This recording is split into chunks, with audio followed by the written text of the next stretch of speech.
అందరు ఉద్యోగ ద్రోహులే. నిజమైన ఉద్యమకారులు లాస్ట్ ఈటల రాజేంద్ర ఉండే ఇవాళ ఆయనను కూడా పొగబెట్టి బయటికి పంపించేసి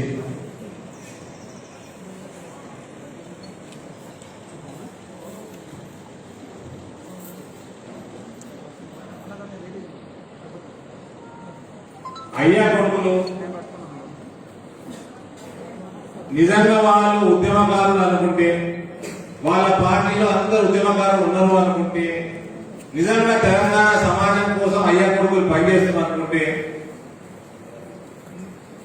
బంగారు తెలంగాణ దిశగా ఇవాళ తెలంగాణ పోతున్నది అనుకుంటే, సిగ్గు శరం ఉంటే, దమ్ము ధైర్యం ఉంటే, ఎవరి కోసమైతే నువ్వు ఈటల రాజేందర్ గారిని బయటికి పంపించినావు, వాడిని తీసుకొచ్చిన క్యాండిడేట్ పెట్టు, నీ కొడుకును పెట్టు క్యాండిడేట్. నీ కొడుకే కనుక అధికార దాహం లేకపోతే నీ కొడుకుకి ఇవాళ ఎలక్షన్ రాకపోదు. కేటీఆర్ కి తెలంగాణ పౌరుషం ఉంటే, రోషం ఉంటే, కేటీఆర్ ఈటల రాజేందర్ గారి కంటే బ్రహ్మాండంగా ఒక మంత్రిగా పనిచేసింది అనుకుంటే, మునగాయి అనుకుంటే, ఇవాళ కేటీఆర్ ని సవాల్ చేస్తా ఉన్నా, కేసీఆర్ ని సవాల్ చేస్తా ఉన్నా, మీకు ఎట్లా అభ్యర్థి దిక్కులేడుగా?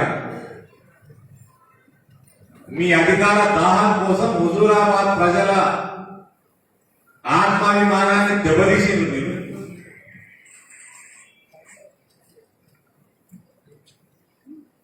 నీ కొడుకుని కేటీఆర్ ని ఇక్కడ క్యాండిడేట్ గా పెట్టాలని సవాల్ విసురుతాం.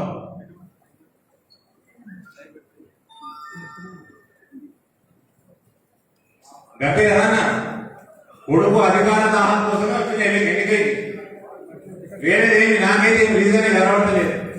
ఇటువంటి మహమ్మారి సమయంలో ఒక దిక్కు హాస్పిటల్ లేక, హాస్పిటల్లో బెడ్లు లేక, ఐసీయూ బెడ్లు లేక, ఆక్సిజన్ తక్కువబడి ప్రాణాలు పోతా ఉన్నాయి. కానీ ముఖ్యమంత్రి మాత్రం బయటికి వచ్చింది లేదు, రివ్యూ పెట్టింది లేదు. ఒక ఆరోగ్య మంత్రి తెలంగాణ ప్రజల ఆరోగ్యం కోసం తిప్పలు పడుతుంటే నువ్వు ఆయన కూడా వీకేసి ఎన్నడూ బయటికి రాలే. ఇవాళ కేసీఆర్ అంటే ఆయన జిల్లాలో బాగా పట్టిండేవు. నేను మొన్న కూడా చెప్పిన, ఇవాళ వాళ్ళు క్యాబినెట్ మీటింగ్ పెట్టుకున్నారు, లాక్డౌన్ బంద్ ఎక్కడికి వెళ్ళి అన్నారు. ఆ మర్నాడికి వెళ్ళి జిల్లాల పర్యటన మొదలైంది. జిల్లాల పర్యటన ముఖ్యమంత్రి మొదలైతే ఎన్ని రోజుల ప్లానింగ్ ఉండాలి తమ్ముడు? మీడియా మిత్రులు చెప్పాలి మీరే. ఇవాళ లాక్డౌన్ బంద్, రేపటి నుంచి ముఖ్యమంత్రి జిల్లాల టూర్. అంటే ముందే ప్లాన్ చేసుకున్నదే కదా. ఈ జిల్లాల టూర్ల కోసము లాక్డౌన్ ఎత్తిపడేసి మొత్తం దేశం మొత్తంలో అందరికంటే లాస్ట్ లాక్డౌన్ పెట్టింది మనమే, కేసీఆర్. అందరికంటే ఫస్ట్ మొత్తం లాక్డౌన్ ఎత్తేసి ఆయన.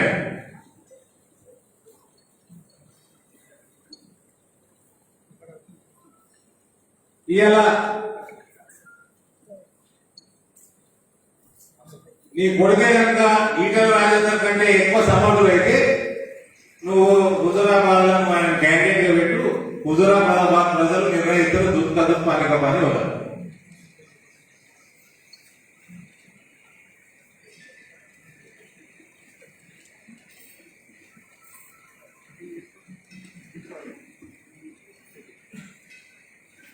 ఏ అప్పారాలను సుబ్బారావును యాగిల్లో పట్టుకొచ్చి పెట్టే బదులు కేటీఆర్ పెట్టు.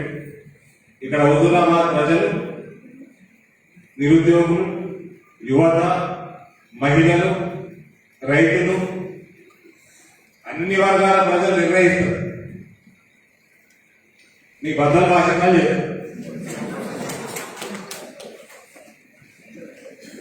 ఇవాళ ఏమనంటే ఓ సంతులు సంతులు వచ్చినాయి, సంతులు సంతులు పైసలు. సర్పంచ్ కోరేటట, ఎంపీటీసీ కోరేటట, జెడ్పీటీసీ కోరేటట. అదే పాగాలు అందరు పైసలు తీసుకుంటారు, అందరు ఇటల్ లాగారు వచ్చిన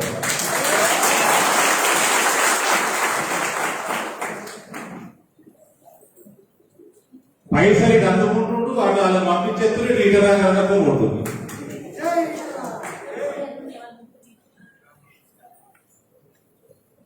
కేసీఆర్ కంటే పెద్ద బేవకూఫ్ని నేనైతే చూడలేదు రాజకీయాల్లో. పైసలు తీసుకోమని ఓటేస్తారా? టీఆర్ఎస్ పార్టీని ఓడగొడమని నిర్ణయం చేసుకున్నాడు. మనస్ఫూర్తిగా కేసీఆర్ కి బుద్ధి చెప్పాలి, ఎలక్షన్ గా ఈ అహంకారాన్ని దించాలని నిర్ణయం చేసుకున్నాడు. పైసలు తీసుకోమని నిర్ణయం మార్చుకుంటా? పైసలు ఓడొద్దా? నన్ను కొనుక్కుంటే నాకు కూడా పంపి, నేను కూడా తీసుకుంటా పైసలు. వాళ్ళంతా తీసుకుంటా పైసలు, ప్రజల పైసలు. మేము నిజామాబాద్ చెప్పినా, బస్తాలు చెప్పినా. మా దగ్గర కార్పొరేటర్ ఇలా వెయిట్ పైసలు తీసుకున్నాడు, తెల్లారి మళ్ళీ బీజేపీ వచ్చి నాకు చెప్పాడు. నాకు పోయిన దేశంలో కూడా ఆపసం వచ్చింది. నేను అన్న పిల్లగాల మీద ఎప్పుడు చేయించుకోని చెప్పాను. ఎవడే సోము ఇలా ఇలా పోరగాళ్ళకి, కేసీఆర్ పోరగాళ్ళకి అమెరికాలో ఉండగా వాడు ఆగినో ఏదో పోయి కారు గుద్దింది.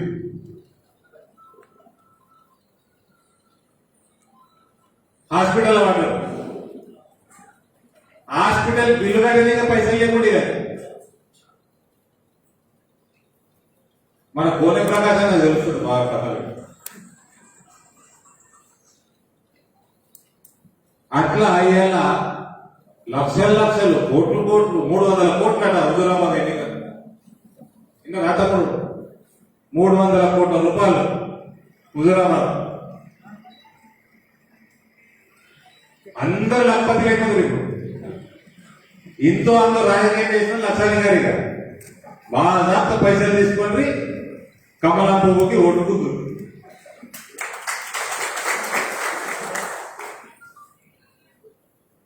ఈ ఎన్నిక తర్వాత మాత్రం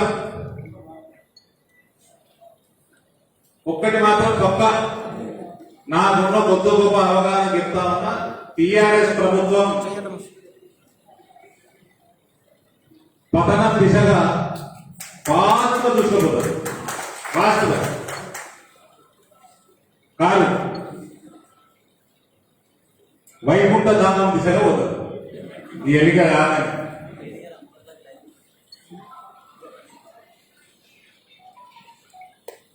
కేసీఆర్ తాత ముత్తాతలు వచ్చినా కూడా టిఆర్ఎస్ పార్టీ ఓటమి ఆగే పరిస్థితి లేదు. ఇక ఆఫీసర్ని కోరుతా ఉన్నా, దయచేసి చేతులు జోడించి ఓవర్ యాక్షన్ చేయకూడన్నా. కలెక్టర్లతో కాళ్ళు ఒప్పించుకుంటున్నాడు. జర ఆలోచన చేయండి. మన ఆత్మాభిమానం, సెల్ఫ్ రెస్పెక్ట్ మనకు ఇంపార్టెంట్. బ్యూరోక్రసీకి ఆత్మాభిమానం కాపాడండి. ఇక ఈ ఎన్నికలలో కూడా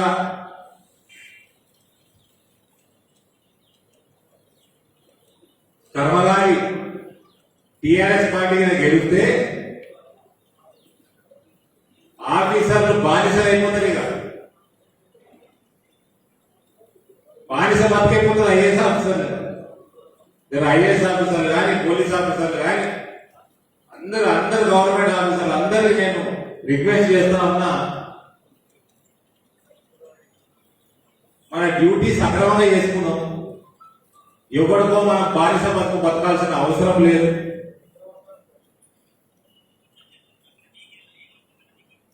కాబట్టి ఓవర్ యాక్షన్ అర్థంలో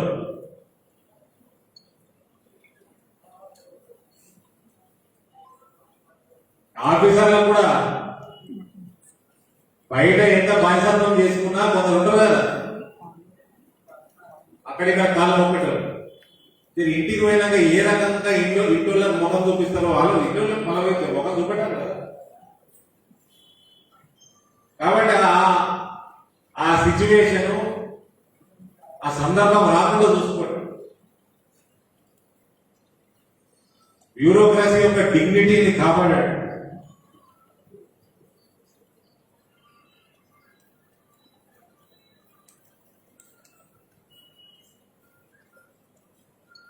ఇవాళ ఈ ఎన్నిక ఎందుకు వచ్చిందో చెప్పినాను. ఇక్కడ ఈటెల రాజేందర్ అన్న విజయోత్సవ ర్యాలీలో పాల్గొన్నాక పోతాడు. కేసీఆర్ 300 కోట్లు కాదు 1000 కోట్లు ఖర్చు పెట్టుకున్నా నా అంచనా ప్రకారం, నేను ఎప్పుడు తక్కువ చెప్తానయ్యో మళ్ళీ ఎక్కువ చెప్పి తక్కువ చెప్పి ఎక్కువ రోజులు గెలుచుకుంటాడు. 20,000 నుంచి 30,000 కనీస మెజారిటీతో ఈటెల రాజేందర్ గెలుస్తాడు. మళ్ళీ అరవింద్ తక్కువ చెప్తున్నాను, నేను తక్కువ చెప్పి ఎక్కువ రోజులు గెలుస్తున్నాను. కనీసం 20 నుంచి 30,000 మెజారిటీ తోటి రాజేంద్ర గెలుస్తాడు. దాని తర్వాత టిఆర్ఎస్ ప్రభుత్వం పర్మనెంట్ గా ఉండదు, పతనం ప్రారంభమైతే. కాబట్టి ఆఫీసర్లు కూడా నేను రిక్వెస్ట్ చేస్తా ఉన్నాను, let us stick to our responsibility. మన డ్యూటీ మనం సక్రమంగా చేద్దాం. ఎవరు మనం కండవాలు వేసుకొని పనిచేయాల్సిన అవసరం లేదు. Thank you. మీకు ఏమైనా ప్రశ్నలు ఉంటే నేను రెడీ.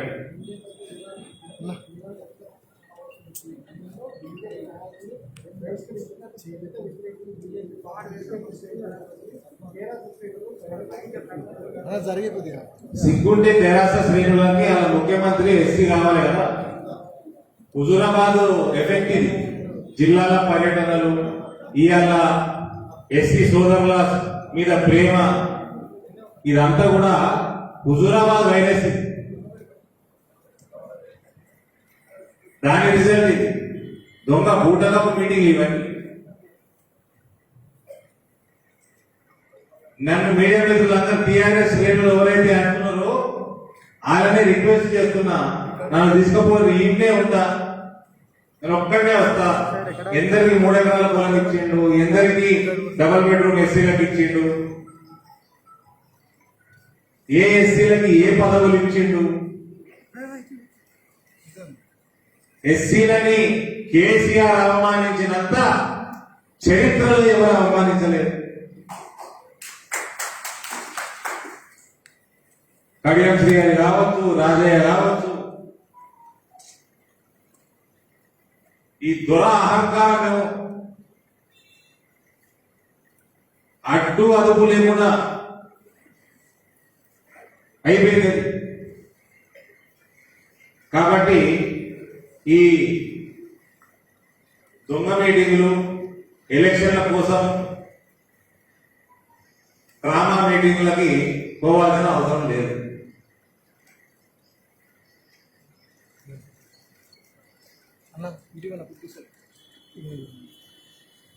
అలా నరుక్కుంటా మెడగా ఎంత తింటా అలా నరుక్కుంటాడు. ఎస్సీ ముఖ్యమంత్రి ఏముంది అలా నరుక్కుంటాను.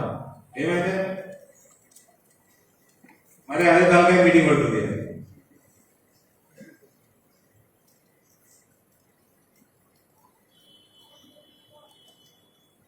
ఆయుష్మాన్ భారత్ పెట్టిండా?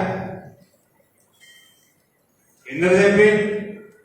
వేల మంది చంపి, లక్షల మంది, కోట్లాది రూపాయలు అప్పులు పాలి. ఏది ఆయుష్మాన్ భారత్? ఏది?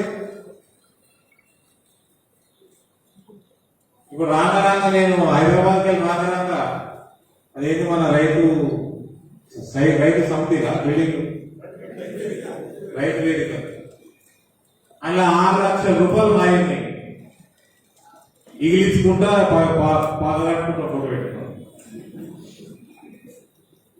ఏడ తిరిగిన జమ్మికుంటా చూడబుద్ది కానీ కోడింగ్ కానీ వాటికి వచ్చి పడేది. ప్రజలు చనిపోలే కదనే, ప్రజలు చనిపోరు, తిన్నది బయటకు వస్తున్నాయి.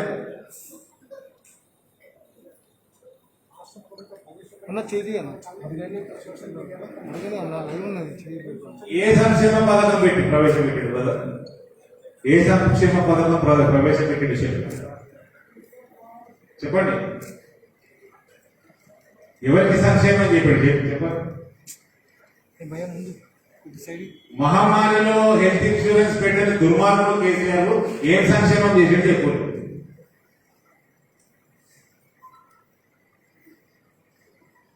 ఒక్కటి చెప్పండి ప్లీజ్.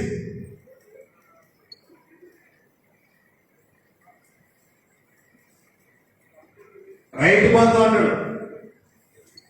రైతు బంధుల గరీబ్ రైతులకు వచ్చేది తక్కువ, రామేశ్వరరావు లాంటి భూపకాశాలకు వచ్చేది ఎక్కువ.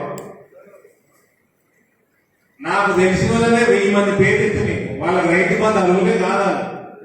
లక్షలు లక్షలు పడతాయి ప్రతి సంవత్సరం, కోట్ల రూపాయలు పడతాయి.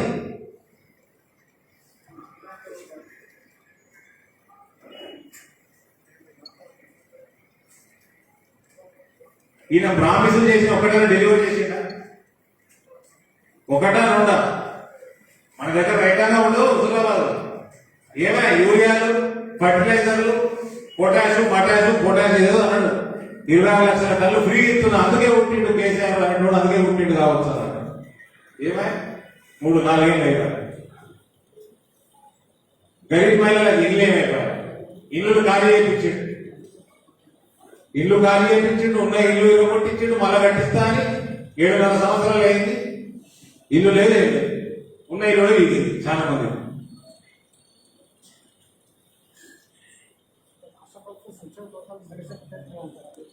ఒక్కటి చెప్పు బ్రదర్, ఒక్కటి పనికొచ్చే సంక్షేమ పథకం చెప్పు. మీరు మరీ ప్రశ్న వచ్చారు కదా, పథకాలు ఒక్క పథకం చెప్పు. కేంద్ర ప్రభుత్వ నిధులు లేకుండా రాష్ట్ర ప్రభుత్వం నడుపుతున్న ఒక్క పథకం చెప్పండి సార్. మైనారిటీలకి ఇచ్చే అది ఏమంటారా, షాదీ ముబారక్ పథకంలో కూడా కేంద్ర మైనారిటీ వెల్ఫేర్ ఫండ్స్ ఉన్నాయి.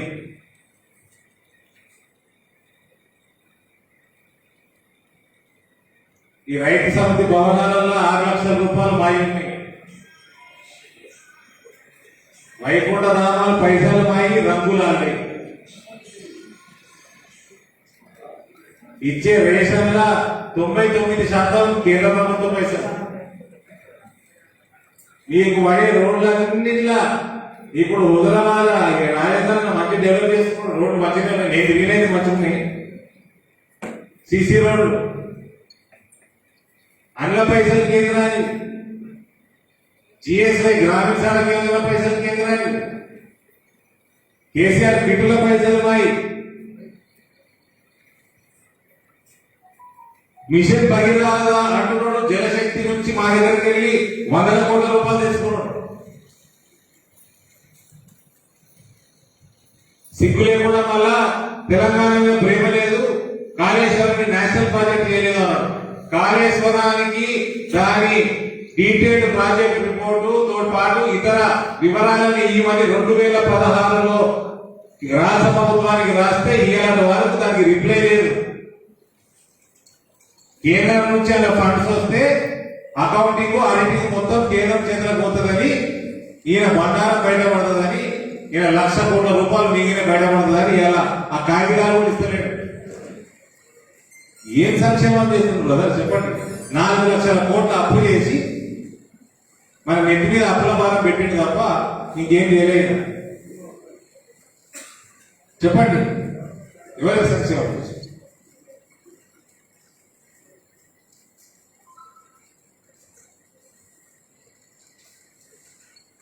సంతోషరావు 7 సంవత్సరాలు 8 సంవత్సరాలకి వెనక పోయి సంతోషరావు ఫోటో చూడండి. సంతోషరావు పరిస్థితి ఆర్థిక పరిస్థితి ఏముండేది చూడండి 8 సంవత్సరాల క్రితం. ఇలా డిఫాక్టో సీఎం అయిపోయాడు. ఆయన ఒక ముఖ్యమంత్రి, కేటీఆర్ ఒక ముఖ్యమంత్రి, ఆయన బిడ్డే ఈ రాష్ట్రానికి మొట్టమొదటి మహిళా ముఖ్యమంత్రి.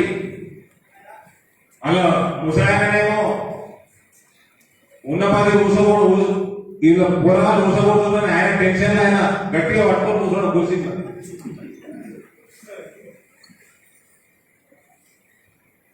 నలుగురు ముఖ్యమంత్రులు అసలు మర్చిపోయిన వాళ్ళు. హరీష్ రావు ముఖ్యమంత్రి, 5 మంది ముఖ్యమంత్రులు. ఈ 5 తప్ప ఇంకెవరు సంక్షేమం ఎవరికి వచ్చింది ఎవరు?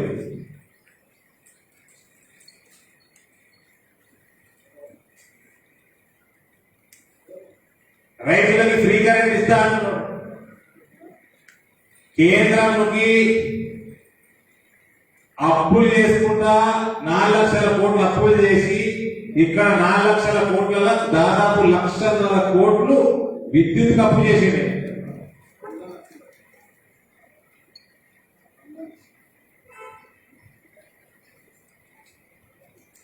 రైతుల్ని అప్పులపాలు చేస్తున్నాడు, రైతులకి ఫ్రీ పవర్ ఇస్తున్నాడు.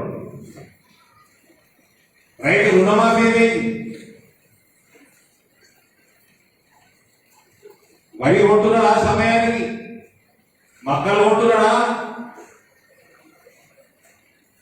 మా జిల్లాలో పసుపు పడుతుంది, వాళ్ళకి మార్కెట్లో ధర ఇచ్చినట్టు మేము చేసినాం.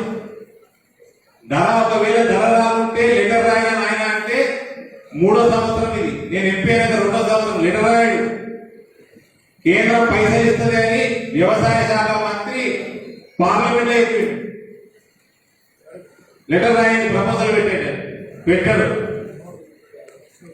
100 రోజులలో షుగర్ ఫ్యాక్టరీ తెరిపిస్తాను, తెరిపియలే. మళ్ళీ ఆయన కొడుకు ఆంధ్రుల హక్కు విశాఖ ఉత్పాడు. నీకు ఎందుకు రాలేదు? పక్కకి 3 ఫ్యాక్టరీలు ఉన్నాయి కదా, నిజాం షుగర్ ఫ్యాక్టరీ. మళ్ళా మన ల్యాండ్లన్నీ అమ్ముతున్నాడు. కొత్తగా స్కామ్ వచ్చింది ఇప్పుడు మా తొరుట్లలో, కరీంనగర్, ఉమ్మడి కరీంనగర్ జిల్లాలో. కాజీ భారత కాజీ కేంద్రం అన్ని అమ్మేస్తున్నారు. 12 కోట్ల రూపాయలకి అలా చుట్టాలకి 1 కోటి రూపాయలకి ఇచ్చేసి ఎంత? 1 కోటి రూపాయలు, 1,20,000, 12 కోట్ల ఆస్తి. సంక్షేమం అండి, చుట్టాల సంక్షేమం.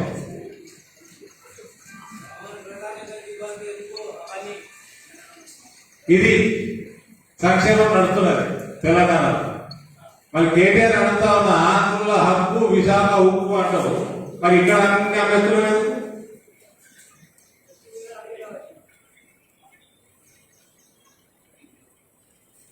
ఏం సంక్షేమం పెట్టారు చెప్పండి.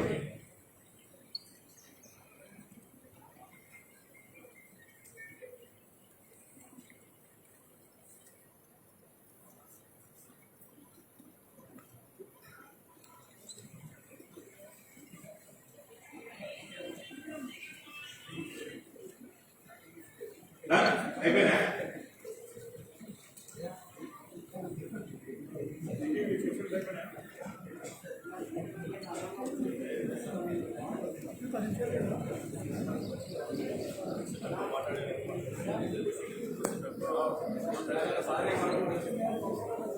నేనైతే తమ్ముడు, నేను టెక్నాలజీ, సోషల్ మీడియా,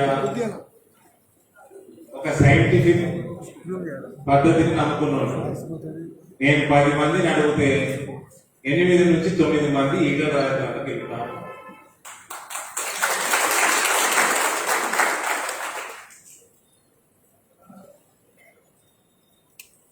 మెజారిటీ ఎక్కడికో పోతుంది. నేను ముందే చెప్పిన, అందుకని నేను తక్కువ చెప్పి ఎక్కడో గెలుస్తాను తప్ప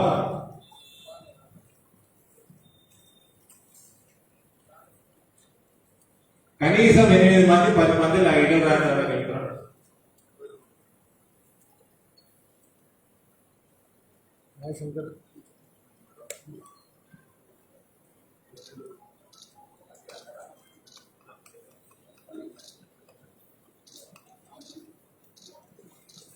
మాకు సవాలు కేటీఆర్ ఇక్కడ నిలబడాలి. అది ఎవరి కోసమైతే ఎన్నిక వచ్చిందో ఆయన నిజంగా మొనగాడైతే ఆయన క్యాండిడేట్ కావాలి.